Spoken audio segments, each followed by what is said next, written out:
தேனி மாவட்ட அகில இந்திய விவசாய தொழிலாளர் சங்கம் சார்பில் 25ஆம் தேதி பகல் 12 மணி அளவில் கலெக்டர் அலுவலகம் முன் ஆர்ப்பாட்டம் நடந்தது. தேனி மாவட்ட ஆட்சியர் அலுவலகம் முன் தேனி மாவட்ட அகில இந்திய விவசாய தொழிலாளர் சங்கம் சார்பில் மாநில பொதுச் செயலாளர் அமிர்தலிங்கம் தலைமையில் ஆர்ப்பாட்டம் நடந்தது.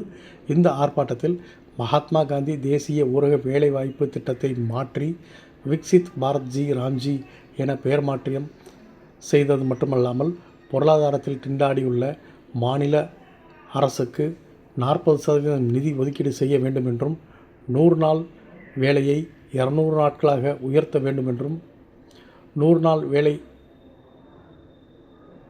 வாய்ப்பில் தினசரி கூலி 700 ரூபாயாக உயர்த்தி வழங்க வேண்டும் உள்ளிட்ட கோரிக்கைகளை வலியுறுத்தி மத்தியில் ஆளும் பாஜக அரசை கண்டித்து கண்டன கோஷங்கள் எழுப்பி ஆர்ப்பாட்டத்தில் ஈடுபட்டனர்.